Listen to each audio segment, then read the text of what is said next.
कथा रंग फाउंडेशन लखनऊ की अध्यक्ष हैं नूतन वशिष्ठ जी, और वो रंगमंच, कथा वाचन और अनेक सांस्कृतिक गतिविधियों से जुड़ी हुई हैं।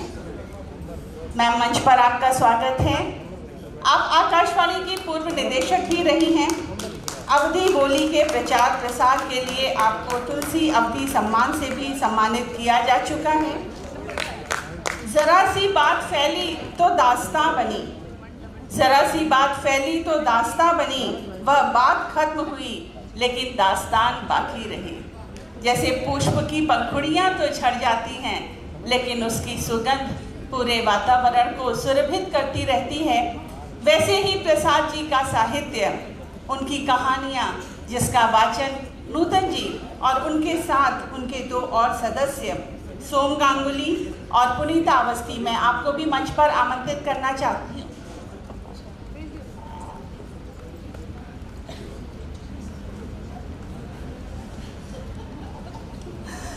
आप लोग प्रसाद जी की कहानी चूड़ी वाली का वाचन करेंगे, तो दास्तान गोई या किस्सा गोई की फनकार नूतन जी और उनके साथ सोम गांगुली और पुनीता अवस्थी। लेकिन जैसा कि भारतीय संस्कृति में हम सबसे पहले अपने मान्य अतिथियों का स्वागत करते हैं, सम्मान करते हैं, तो मंच पे हमारे जो अतिथि हैं, हम उनके स्वागत में कहना चाहेंगे कि सर झुका के आपका हम अभिनंदन करते हैं। आप हैं बहुत खास, हम आपका वंदन करते हैं। और मैं हमारे कविता जी से अनुरोध करूंगी कि वो नूतन जी का अंगवस्त्र, पुष्पगुच्छ और स्मृति चिन्ह देकर सम्मान करें। आप सभी अब कविता जी प्रसाद जी के नाम से परिचित हैं। जयशंकर प्रसाद की प्रपौत्री, महाकवि जयशंकर प्रसाद ट्रस्ट की सचिव कविता जी, जिनके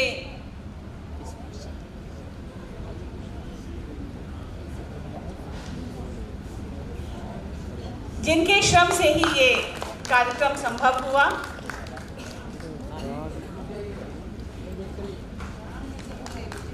आपकी तालियां नहीं सुनाई दे रही हैं, कैसे मालूम पड़ेगा कि प्रसाद जी आपके प्रिय हैं भी या नहीं?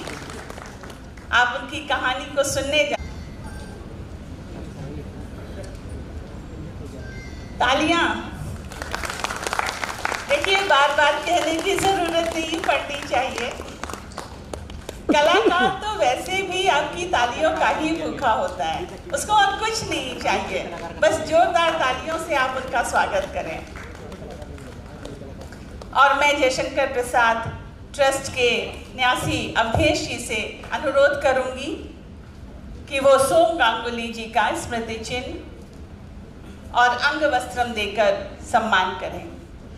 वास्तव में ये आपका सम्मान नहीं है, ये हम गौरवान्वित हो रहे हैं आपको सम्मानित करते हुए।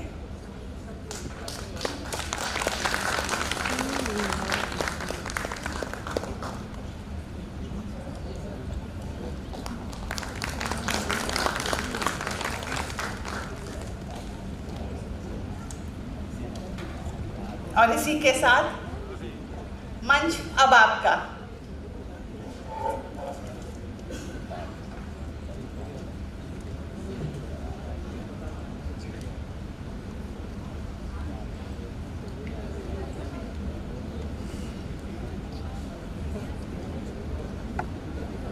रचनाएं पढ़ी होंगी, उसमें से 2 रचनाएं हमने चुनी हैं आज प्रस्तुतिकरण के लिए।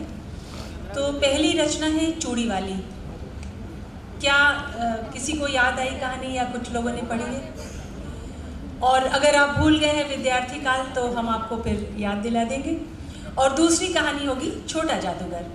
तो पहली कहानी के साथ हम यहाँ पे उपस्थित हैं और इसका प्रारंभ करते हैं। इसका भरपूर आनंद लीजिए और मोबाइल फोन्स अगर आप साइलेंट कर लेंगे तो अच्छा रहेगा। धन्यवाद। इजाज़त है आप सबकी।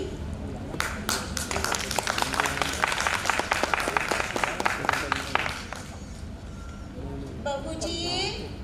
अरे ओ बाबूजी, ये चूड़ी वाली फिर आ गई? पहना गई हो। अरे बहू जी, बड़ी अच्छी चूड़ियाँ हैं, सीधे बम्बई से पार्सल मंगाया है।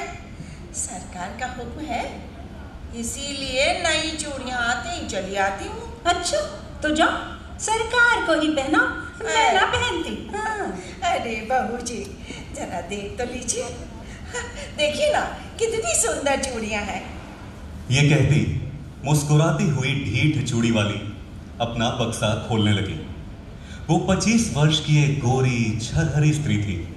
उसकी कलाई सचमुच चूड़ी पहनाने के लिए ही ढली थी।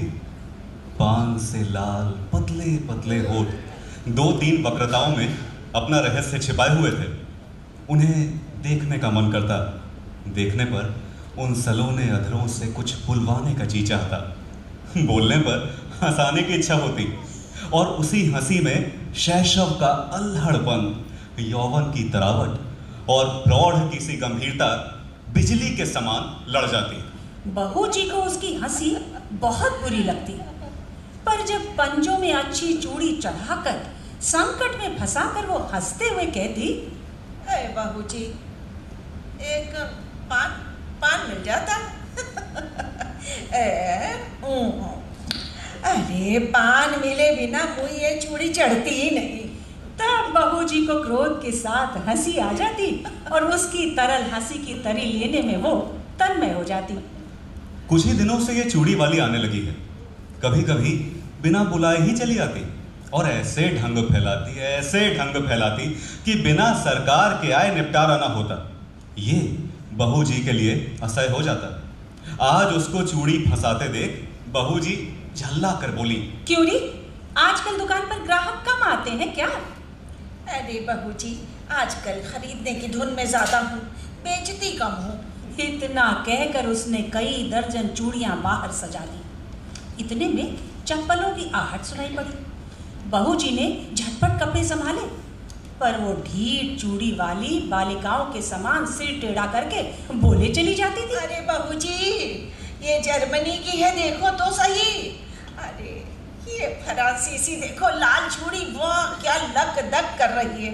और ये जो हरी वाली है ना, क्या दमक है, क्या चमक है, जापानी है, जापानी। सरकार ये सब देख रहे थे और पीछे खड़े खड़े मुस्कुरा रहे थे। अजय सुनिए, क्या रोज नई चूड़ियां पहनाने के लिए इन्हें हुक्म मिला है? अरे पहनो पहनो, इसमें बुरा क्या है? बुरा क्या है? बुरा तो कुछ नहीं। हाँ, चूड़ी चढ़ाते हुए बहू जी की कलाई दुखती होगी। चूड़ी वाली ने सिर नीचा किए कनखियों से देखते हुए कहा। एक लहर सी लाली आंखों की ओर से कपोलों को तर करती हुई दौड़ जाती थी। सरकार ने देखा, एक लालसा भरी युवती व्यंग कर रही है। हृदय में हलचल मच गई। घबरा कर बोले, ऐसा है तो ना पहने। ना ना ना सरकार, ऐसा नहीं कहते। भगवान करे रोज पहने, रोज। अच्छा तुम अभी जाओ। तो क्या मैं लौट जाऊं? हाँ हाँ लौट जाओ, जाओ। अरे बहू जी, आप तो कहती थी ना सरकार को ही पहनाओ, तो जरा उनसे पहनने के लिए कह दीजिए ना। निकल निकल मेरे यहाँ से, अभी निकल।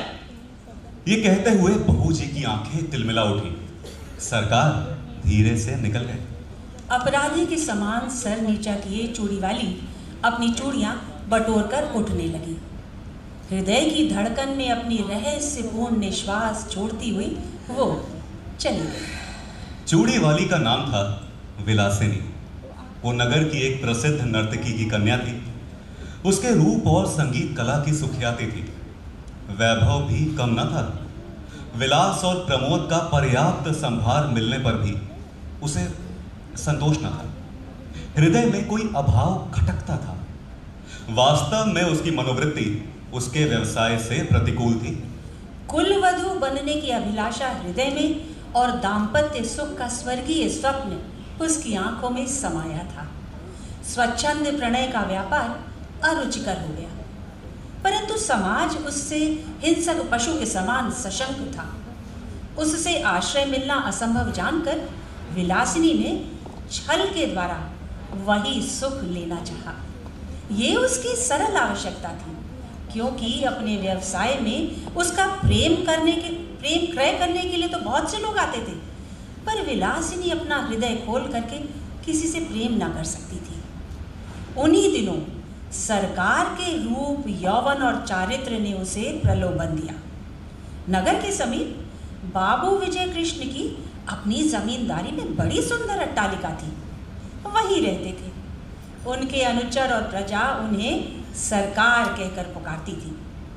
विलासिनी की आंखें विजय कृष्ण पर गड़ गईं। अपना चिर संचित मनोरथ पूर्ण करने के लिए वो कुछ दिनों के लिए चूड़ी वाली बन गए। चूड़ी वाली सरकार को जानते हुए भी अनजान बने रहे। अमीरी का कौतुक था, जिसे खिलवाड़ समझकर उसके आने जाने में बाधा न देते। विलासिनी के कलापूर्ण सौंदर्य ने जो कुछ प्रभाव उनके मन पर डाला था, उसके लिए उनके सुरुचिपूर्ण मन ने अच्छा बहाना खोज लिया। वो सोचते, बहू जी का कुलवधू जनोचित सौंदर्य और वैभव की मर्यादा देखकर चूड़ी वाली स्वयं पराजय स्वीकार कर लेगी और अपना निष्फल प्रयत्न छोड़ देगी। तब तक ये एक अच्छा मनोविनोद तो चल ही रहा है। चूड़ी वाली अपने कौतूहलपूर्ण कौशल में सफल न हो सकी, परंतु बहू जी के आज के दुर्व्यवहार ने प्रतिक्रिया उत्पन्न कर दी और चोट खाकर उसने सरकार को घायल कर दिया। अब सरकार प्रकाश रूप से उसके यहाँ जाने लगे। विलास रजनी का प्रभात भी चूड़ी वाली के उपवन में ही कटता। कुल मर्यादा, लोक लाज और जमींदारी सब एक और चूड़ी वाली अकेले। दालान में कुर्सियों पर सरकार और चूड़ी वाली बैठकर रात्रि जागरण का खेद मिटा रहे थे। पास ही अनार का वृक्ष था, उसमें फूल खिले थे। एक बहुत ही छोटी सी काली चिड़िया उन फूलों में चोंच डालकर मकरंद पान करती, कुछ केसर खाती, फिर हृदय विमोहक कलनाद करती हुई उड़ जाती। सरकार बड़ी देर से कौतुक देख रहे थे। बोले, इसे देखकर अगर पालतू बनाया जाए तो कैसा रहेगा? ये फुलसूंगी है, पिंजरे में जी नहीं सकती। उसे फूलों का प्रदेश ही जिला सकता है, स्वर्ण पिंजर नहीं। उसे खाने के लिए ये बताइए, फूलों के केसर का चारा और पीने के लिए मकरंद मदिरा कौन जुटाएगा? पर इसकी सुंदर बोली संगीत कला की चरम सीमा है ना? हाँ, वीणा में भी कोई कोई मीढ़ी ऐसी निकलती होगी। इसे अवश्य पकड़ना चाहिए। नहीं, जिसमें बाधा नहीं, बंधन नहीं, जिसका सौंदर्य स्वच्छंद है, उस असाधारण प्राकृतिक कला का मूल्य क्या बंधन है? गुरुजी के द्वारा वो कलंकित भले ही हो जाए, परंतु पुरस्कृत नहीं हो सकती। उसे आप पिंजरे में बंद करके पुरस्कार देंगे या दंड? जाने भी दो, वो अच्छी कला नहीं जानती। और प्रसंग बदल गया। नृत्य का साधारण विनोदपूर्ण क्रम चल पड़ा। चूड़ी वाली अपने अभ्यास के अनुसार समझती कि यदि बहू जी की अपार प्रणय संपत्ति में से वो कुछ अंश ले भी लेती है तो हानि क्या? परंतु बहू जी को अपने प्रणय के एकाधिपत्य पर पूर्ण विश्वास था। वो निष्क्रिय प्रतिरोध करने लगी। राज यक्षमा के भयानक आक्रमण से वो भूलने लगी और सरकार वन विहंगिनी विलासिनी को स्वायत्त करने में दत्तचित्त हुए। रोगी की शुश्रूषा और सेवा में कोई कमी ना थी, परंतु एक बड़े मुकदमे में सरकार का उधर सर्वस्वांत हुआ और इधर बहू जी चल बसी। चूड़ी वाली ने समझा कि उसकी पूर्ण विजय हुई, पर बात कुछ दूसरी थी। विजय कृष्ण का वो विनोद था। जब सब कुछ चला गया तब विनोद लेकर क्या होगा? एक दिन उन्होंने चूड़ी वाली से छुट्टी मांगी।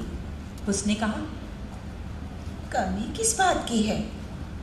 मैं तुम्हारी ही हूँ और सब विभव भी तुम्हारा। मैं वेश्या की दी हुई जीविका से पेट पालने में असमर्थ हूँ। क्या? वेश्या? मैं वेश्या? चूड़ी वाली बिलखने लगी, विनय किया, रोई, गिड़गिड़ाई। पर विजय कृष्ण चले ही गए। वो सोचने लगी, ना व्यवसाय और विजय की गृहस्थी बिगाड़ कर मैंने जो सुख खरीदा उसका कोई मूल्य नहीं। मैं कुल वधू होने के उपयुक्त नहीं। क्या समाज के पास इसका कोई प्रतिकार नहीं? इतनी तपस्या और इतना स्वार्थ त्याग सब व्यर्थ है, सब व्यर्थ।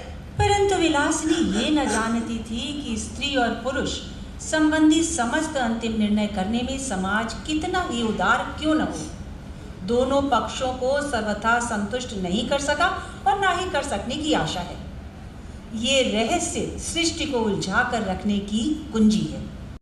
विलासिनी ने बहुत सोच समझकर अपनी जीवनचर्या बदल डाली। सरकार से मिली जो कुछ संपत्ति थी उसे बेचकर पासी के गांव में खेती करने के लिए भूमि लेकर आदर्श हिंदू गृहस्थ की सी तपस्या करने में अपना बिखरा हुआ मन उसने लगा दिया। उसके कच्चे मकान के पास एक विशाल वट वृक्ष और निर्मल जल का सरोवर था। थोड़े ही दिनों में अच्छी खेती होने लगी और अन्न से उसका घर हरा भरा रहने लगा। भिखारियों को अन्न देकर उन्हें खिला देने में उसे अकथनीय सुख मिलता। धीरे धीरे दिन ढलने लगा। चूड़ी वाली को सहेली बनाने के लिए यौवन का तीसरा पहर करुणा और शांति को ले आया। उस पथ से चलने वाले पथिकों को दूर से किसी कला कुशल कंठ की तान सुनाई पड़ती।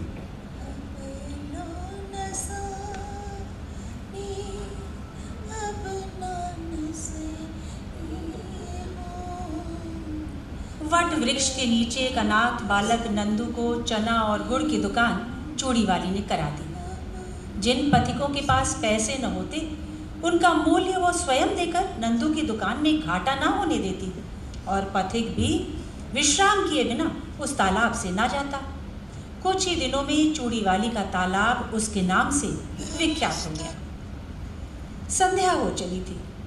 पखेरुओं का बसेरे की ओर लौटने का कोलाहल मचा और वट वृक्ष में चहल पहल हो गई। चूड़ी वाली चरनी के पास खड़ी बैलों को देख रही थी। दालान में दीपक जल रहा था। अंधकार उसके घर और मन में बरजोरी घुस रहा था।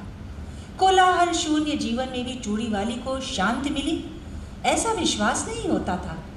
पास ही उसकी पिंडलियों से सिर रगड़ता हुआ कलुआ दुम हिला रहा था।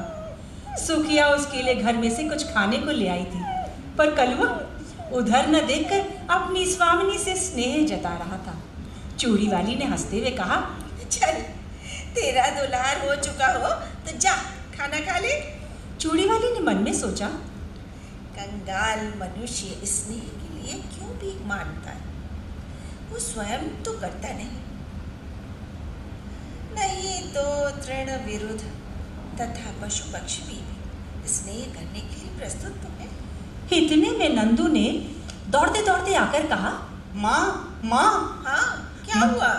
माँ एक बटोही बहुत थका हुआ भी आया है। हाँ, भूख के मारे वो जैसे शिथिल हो गया है। ओ, तूने भोजन क्यों नहीं दे दिया उसे? दिया तो था, लेता भी नहीं। कहता है तू बड़ा गरीब लड़का है तो इससे ना लूंगा। ये सुनकर के चूड़ी वाली वट वृक्ष की ओर चल पड़ी। अंधेरा हो गया था। देखा, पथिक पेड़ की जड़ का सहारा लेकर लेटा था। चूड़ी वाली ने हाथ जोड़कर कहा, महाराज कुछ भोजन कीजिए। तुम कौन हो? मैं पहले की एक वेश्या। छी, मुझे पड़े रहने दो यहाँ। मैं नहीं चाहता कि तुम मुझसे बोलो भी। क्यों महाराज? क्योंकि तुम्हारा व्यवसाय कितने ही सुखी घरों को उजाड़ कर शमशान बनवा देता है। महाराज, हम लोग तो कला के व्यवसायी हैं और ये अपराध कला का मूल्य लगाने वालों की कुरुचि और कुत्सित इच्छा का है। संसार में बहुत से निर्लज्ज स्वार्थपूर्ण व्यवसाय चलते हैं महाराज, फिर इसी पे इतना क्रोध क्यों? क्योंकि वो उन सबों में अधम और निकृष्ट है। परंतु परंतु महाराज, वेश्या का व्यवसाय करके भी मैंने एक ही व्यक्ति से प्रेम किया। मैं और धर्म नहीं जानती, पर अपने सरकार से जो कुछ मुझे मिला उसे मैं लोक सेवा में लगाती हूँ। मेरे तालाब पर कोई भूखा नहीं रहता। महाराज, मेरी जीविका चाहे जो रही हो, मेरे अतिथि धर्म में आप बाधा न पहुंचाइए। महाराज, कुछ तो ग्रहण कीजिए। ये सुनते ही पथिक एक बार में ही उठकर बैठ गया और आंखें गड़ाकर अंधेरे में देखने लगा। सहसा बोला, कौन? चूड़ी वाली? हाँ, चूड़ी वाली? हाँ, चूड़ी वाली? कौन है ये? मैं हूँ चूड़ी वाली। अरे सरकार, आप सरकार? हाँ, चूड़ी वाली मैं हूँ। सरकार आप? चूड़ी वाली? सरकार? हाँ, तुमने शोक कर लिया मेरा। हाँ सरकार। मेरे अपराध जनक तमाम त्याग में पुण्य का भी भाग था। ये मैं नहीं जानता था, नहीं जानता। सरकार, मैंने गृहस्थ कुल वधू होने के लिए कठोर तपस्या की है, और इन 4 वर्षों में मुझे विश्वास हो गया कि कुल वधू होने में जो महत्व है वो सेवा का है महाराज। सेवा का, ना कि विलास का। नहीं चूड़ी वाली, सेवा ही नहीं, उसमें विलास का अनंत यौवन है। क्योंकि केवल स्त्री पुरुष के शारीरिक बंधन में वो पर्यवसित नहीं है। बाह्य साधनों के विकृत हो जाने तक ही उसकी सीमा नहीं है। गृहस्थ जीवन उसके लिए प्रचुर उपकरण प्रस्तुत करता है। इसलिए विलासिनी। हाँ। सरकार, आपने मुझे मेरे नाम से पुकारा। हाँ विलासिनी। मेरे नाम से? हाँ मेरे नाम से सरकार? हाँ विलासिनी, इसलिए वो प्रिय भी है और श्रेय भी है। सरकार, मुझे विश्वास है कि तुम अब सफल हो जाओगी। हाँ, सफल हो जाओगी। मेरी सफलता आपकी कृपा पर है मां।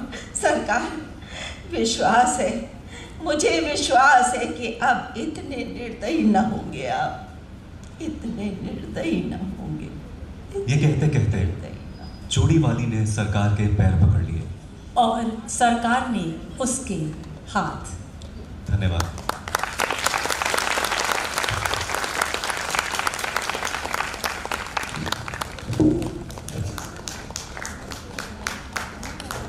अब अगली कहानी छोटा जादूगर। लेकिन इसके पहले इस कहानी से आपने इसको ज़रूर महसूस किया होगा कि प्रेम जब अनंत हो गया, रोम रोम संत हो गया। एक ऐसे प्रेम की कहानी जिसके लिए कि प्रसाद के लिए कहा ही जाता है कि उनकी कहानियाँ भाव प्रधान, सांस्कृतिक, आदर्शवादी और रोमांटिक यथार्थवादी दोनों के सम्मिश्रण को प्रस्तुत करती हैं। बखूबी नूतन वशिष्ठ जी और उनकी टीम ने, सोम गांगुली जी और पुनीता अवस्थी जी ने इसको अपनी कला से आपके सामने रूबरू किया। एक और कहानी छोटा जादूगर, जिसमें मैं आमंत्रित कर रही हूँ हेमंत शुक्ला जी, अनवारुल हसन, आपका मंच पे स्वागत है। पुनीता अवस्थी जी। खुशियाँ नगमे बिखेर रही हैं, खुशियाँ नगमे बिखेर रही हैं, दबे दबे पावों से कुछ कह रही हैं। आज का दिन कुछ खास है, पधारे आज यहाँ मेहमान खास हैं। तालियों से स्वागत करें इनका आप सब, क्योंकि ये इस महफिल की शान है।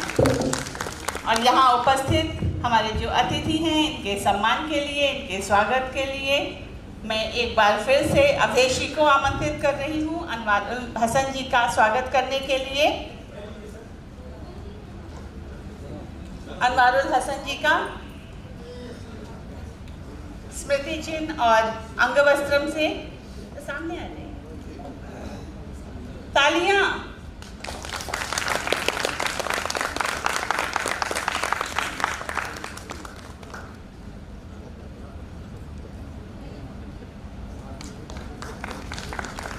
और छोटा जादूगर का सम्मान करने के लिए हम अपने विभाग के अनुज लेकिन बहुत ही कर्मठ सक्रिय डॉक्टर ज्ञानेंद्र प्रताप सिंह उनसे अनुरोध करेंगे कि स्मृति चिन्ह और अंगवस्त्र देके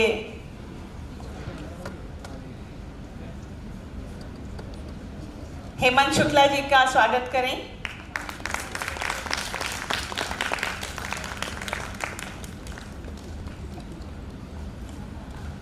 पुनीता अवस्थी जी पिछली कहानी में भी हमारे साथ थी और इस कहानी में भी हैं और कहानी का शीर्षक है छोटा जादूगर।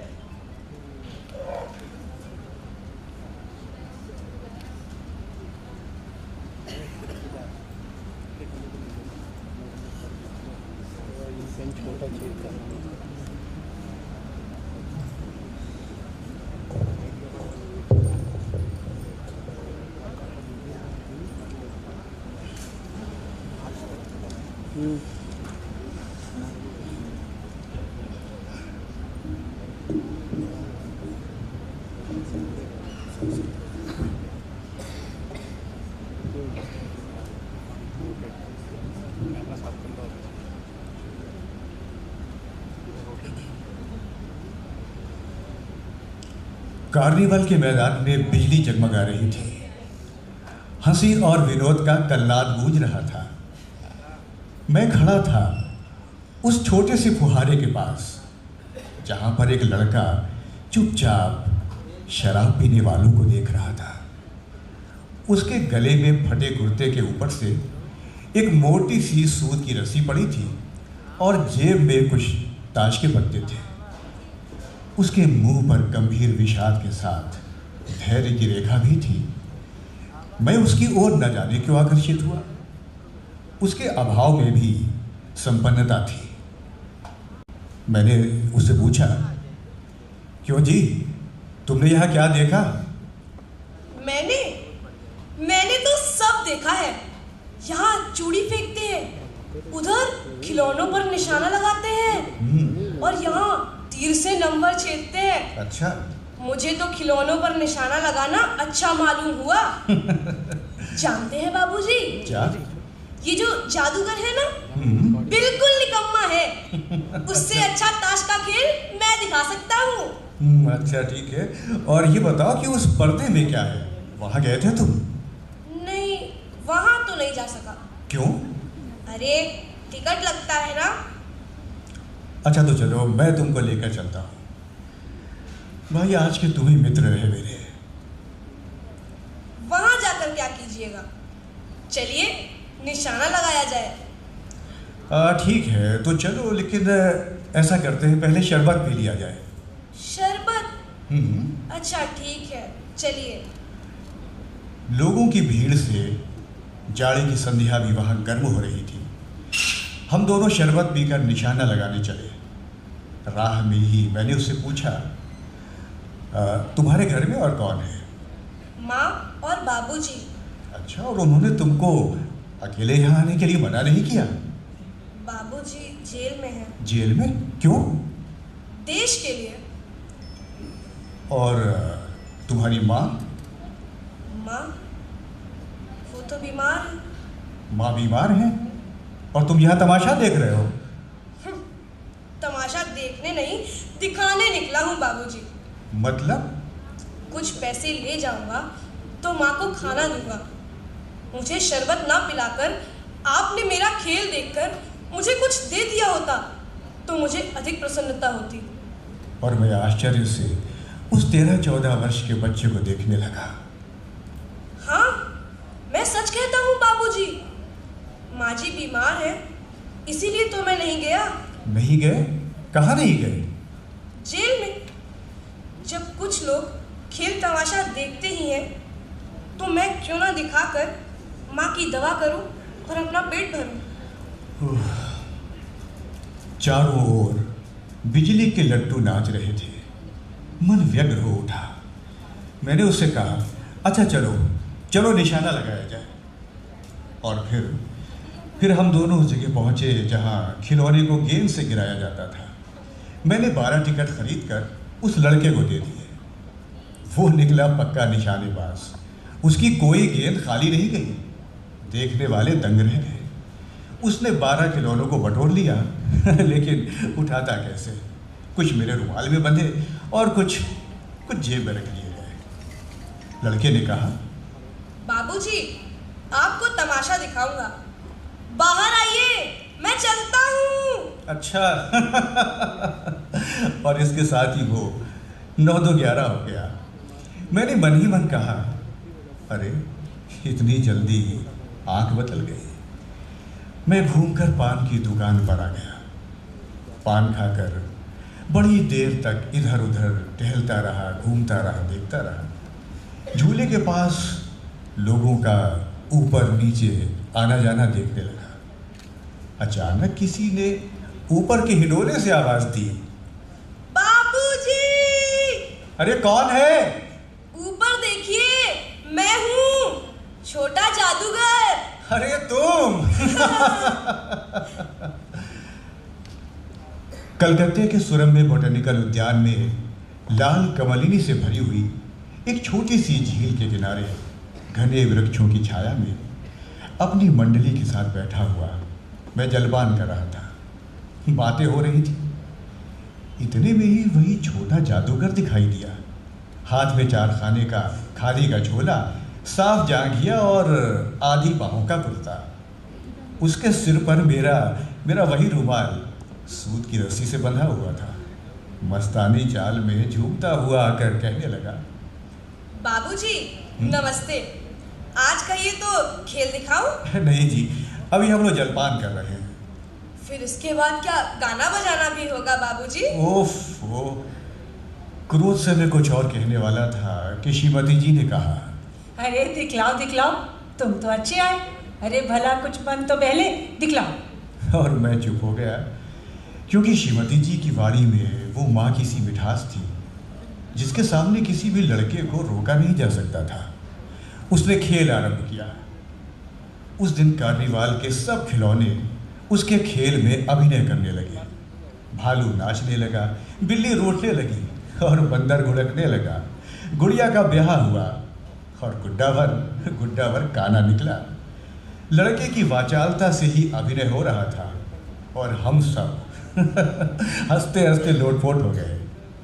मैं सोच रहा था, बालक को आवश्यकता ने कितना शीघ्र चतुर बना दिया है। यही तो संसार है। ताश के सब पत्ते लाल हो गए, फिर सब काले हो गए। गले की सूत की डोरी टुकड़े टुकड़े होकर फिर जुड़ गई। लट्टू अपने से नाच रहे थे। मैंने कहा, अब भैया बस हो चुका, अच्छा अब अपना खेल बटोर लो और हम लोग चले गए यहाँ से। लेकिन श्रीमती जी ने धीरे से उसे 1 रुपया दे दिया तो वो उछल उठा। मैंने कहा, लड़के। छोटा जादूगर कहिए, यही मेरा नाम है, इसी से मेरी जीविका है।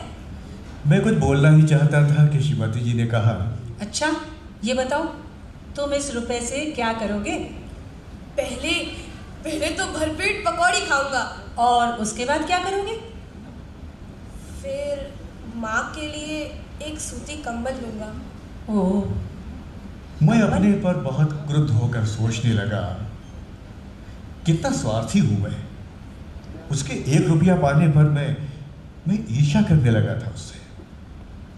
फिर वो नमस्कार करके चला गया और हम लोग लता कुंज देखने के लिए निकल पड़े। उस छोटे से बनावटी जंगल में संध्या साएं साएं कर रही थी। अस्ताचलगामी सूर्य की अंतिम किरण वृक्षों की पत्तियों से विदाई ले रही थी। एक शांत वातावरण था और हम लोग धीरे धीरे मोटर से हावड़ा की ओर जा रहे थे। मुझे रह रहकर छोटा जादूगर याद आ रहा था। तभी सचमुच वो एक झोपड़ी के पास कंधे पर कंबल डाले मिल गया। मैंने मोटर रोककर उससे पूछा, अरे तुम यहाँ कहाँ? मेरी माँ अब यहीं है ना? यही है मतलब? अब उसे अस्पताल वालों ने निकाल दिया है। ओह, मैं उतर गया। उस झोपड़ी में देखा तो एक स्त्री चिथड़ों से लदी हुई कांप रही थी। छोटे जादूगर ने कंबल ऊपर से डालकर उसके शरीर से चिमटते हुए कहा, माँ, मेरी प्यारी माँ, मेरी अच्छी माँ। और मेरी आंखों से आंसू निकल पड़े। बड़े दिन की छुट्टी बीत चली थी। मुझे अपने ऑफिस में समय से पहुंचना था। अब कलकत्ते से मन उब गया था। फिर भी चलते चलते एक बार उस उद्यान को देखने की इच्छा मन में आई। साथ ही साथ अगर छोटा जादूगर भी दिखाई दे जाता तो शायद खैर, मैं उस दिन अकेले ही चल पड़ा। जल्द लौटकर आना भी था। 10 बज चुके थे। मैंने देखा कि उस निर्मल धूप में सड़क के किनारे एक कपड़े पर छोटे जादूगर का रंगमंच सजा हुआ है। मैं मोटर रोककर वहीं पर उतर पड़ा। वहाँ बिल्ली रूठ रही थी। भालू उसे मनाने चला था। ब्याह की तैयारियां हो रही थी। ये सब होते हुए भी जादूगर की वाणी में आज वो प्रसन्नता नहीं दिख रही थी। और जब वो औरों को हंसाने की चेष्टा करता तो जैसे वो स्वयं कांप जाता था, मानो आज उसका रोया रो रहा हो। मैं आश्चर्य से भर उठा। मैंने आश्चर्य से देखा उसे। और उसके बाद खेल समाप्त हुआ। पैसा बटोर कर उसने भीड़ में मुझे देखा। वो जैसे क्षण भर के लिए स्फूर्तिमान हो गया। मैंने उसकी पीठ थपथपाते हुए पूछा, छोटे जादूगर, आज तुम्हारा खेल जमा क्यों नहीं? माँ ने कहा है कि आज तुरंत चले आना, मेरी घड़ी समीप है। माँ बीमार है और तुम यहाँ पर खेल दिखाने चले आए उसके बाद भी? मैंने क्रोध से कहा, मनुष्य के सुख दुख का माप अपना ही साधन तो है, उसके अनुपात में ही वो तुलना करता है।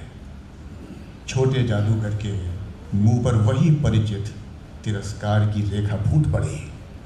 उसने कहा, क्यों ना आता मैं? अगर नहीं आऊंगा तो माँ की दवा कैसे करूंगा मैं? और कुछ अधिक कहने में जैसे वो अपमान का अनुभव कर रहा था। क्षण भर में मुझे अपनी भूल मालूम हो गई। उसके झोले को गाड़ी में फेंक कर उसे भी बैठाते हुए मैंने कहा, जल्दी चलो। मोटर वाला मेरे बताए हुए पथ पर चल पड़ा और कुछ ही मिनटों में मैं झोपड़े के पास पहुंचा। जादूगर दौड़कर झोपड़े में माँ माँ पुकारते हुए घुसा। माँ देखो, मैं आ गया। माँ बेटा आ गए तो? बेटा बेटा हाँ माँ, मैं आ गया। बेटा माँ उठो। माँ क्या हुआ? माँ कुछ बोलो। माँ कुछ बोलो। माँ, बाबूजी देखिए, ये कुछ बोल क्यों नहीं रही है? माँ उठो। माँ उठ जाओ। माँ। उसकी माँ के दुर्बल हाथ उठकर गिर गए। छोटा जादूगर उससे लिपटा रो रहा था। मैं स्तब्ध था। उस उज्जवल धूप में समग्र संसार जैसे जादू सा मेरे चारों ओर नृत्य करने लगा। माँ, मुझे छोड़ के मत जाओ। माँ।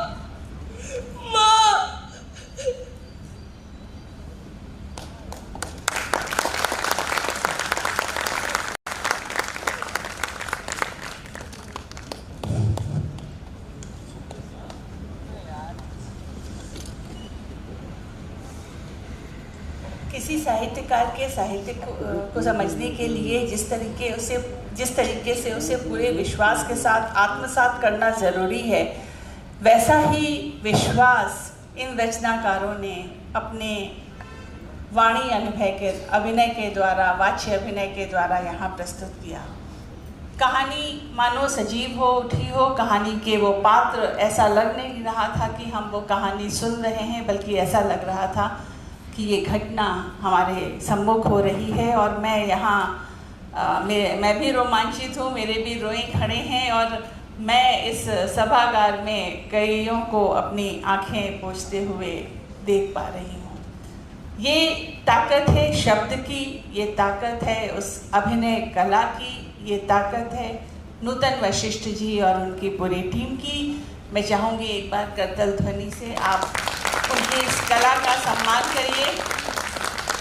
ये ताकत है जयशंकर प्रसाद की। हम 2 दिन से उनको लगातार पढ़ रहे हैं, सुन रहे हैं, और उसके बाद में लग रहा है कि कितना कुछ छूट गया है। अभी हमें एक बार, मुझे खुद को भी ऐसा लग रहा है कि ये सारी चीज़ें एक बार दोहरा लेना अच्छा होगा। और अब समापन सत्र। सबसे पहले माननीय अतिथियों को मंच पर आमंत्रित करना चाहती हूँ।